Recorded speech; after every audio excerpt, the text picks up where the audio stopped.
Bonjour à toutes et à tous. On est samedi 12 mars 2022. Aujourd'hui, je vous propose une vidéo courte sur la fonction de production. Avant d'étudier, de définir la fonction de production, il nous est essentiel de définir d'abord le concept de production. Production, qu'est-ce que c'est?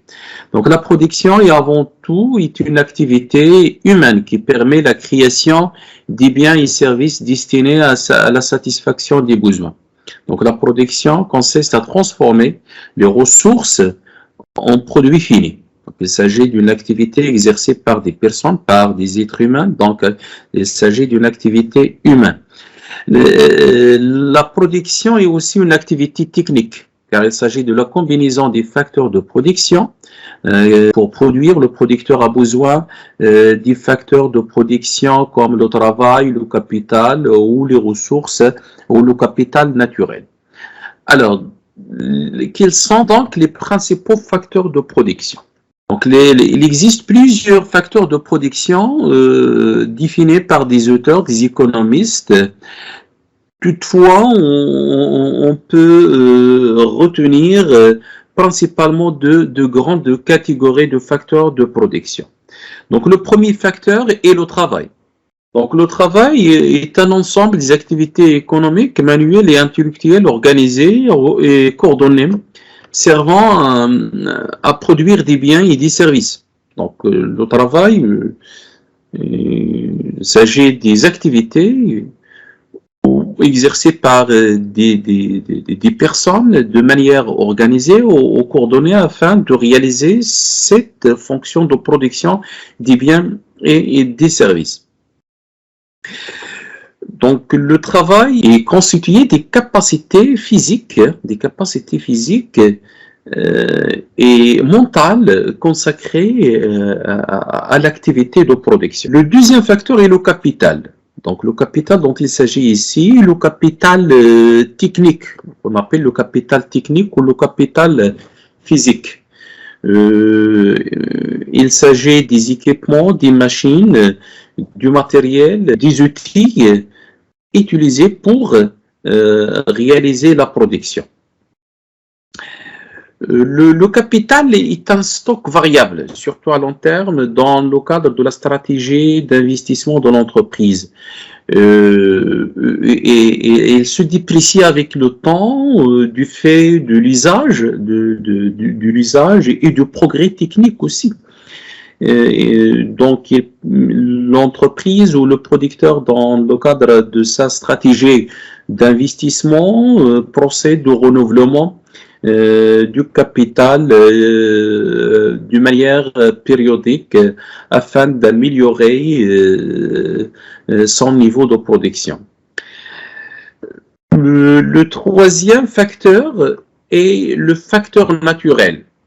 Facteur naturel ou ce qu'on appelle les ressources naturelles. Il s'agit du sol et le sous-sol. Donc, le facteur naturel consiste à exploiter le sol ou la terre et le sous-sol. Donc, ce facteur est composé des ressources naturelles incluant les matières premières minérales, par exemple l'eau, les granulats, les minerais métalliques et ainsi de suite.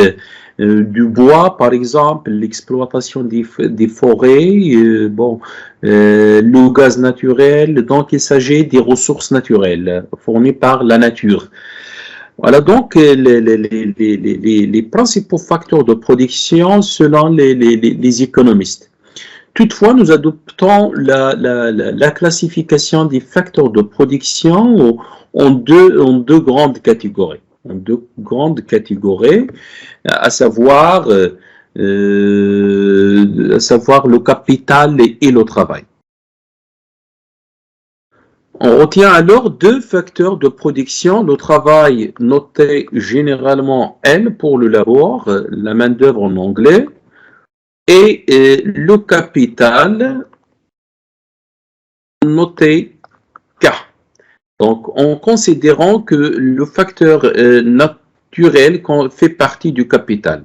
Par ailleurs, il s'appelle le capital naturel. Donc, on retient principalement deux facteurs de production, à savoir le travail et le capital. Dans la fonction de production. Alors, la fonction de production, elle exprime la relation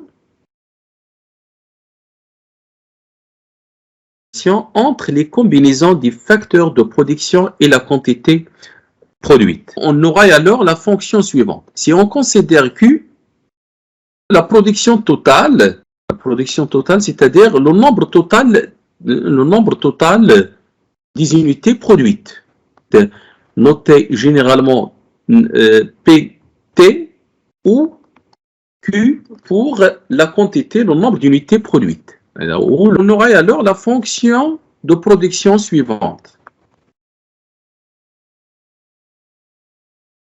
C'est une fonction des facteurs de production. Fonction de production. Alors là, on a combien de facteurs? On a deux facteurs de production et le cas. On aura alors la fonction de production suivante.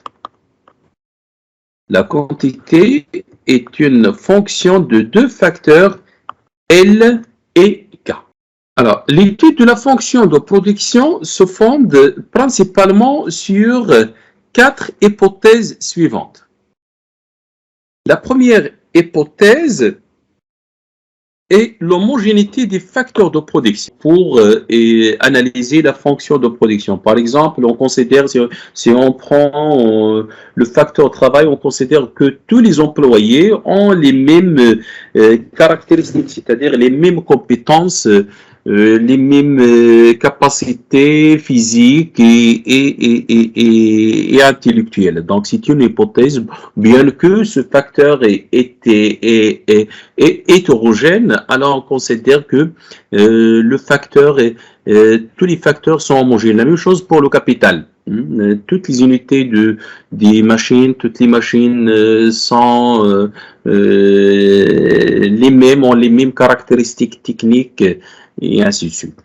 Alors, la deuxième hypothèse est la divisibilité des facteurs de production. On considère que les facteurs de production sont divisibles, indéfiniment divisibles. Ça veut dire qu'on peut utiliser n'importe quelle quantité d'un facteur.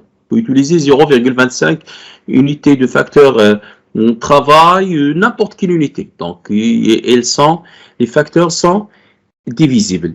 La troisième hypothèse est l'adaptabilité, c'est-à-dire que le producteur peut utiliser plusieurs combinaisons des facteurs de production, c'est-à-dire qu'il est possible d'utiliser plus de travail et moins du capital, ou l'inverse, ou comme il peut utiliser des combinaisons intermédiaires pour réaliser un même niveau de production, par exemple. L'adaptabilité donc constitue une possibilité plus ou moins souple d'associer à une unité de facteurs de production un nombre variable d'unités d'un autre facteur de production.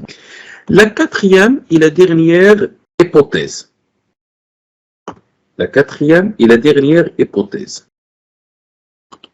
La fonction de production est une fonction continue monotone qui est admise des dérivés partiels de premier et de deuxième ordre.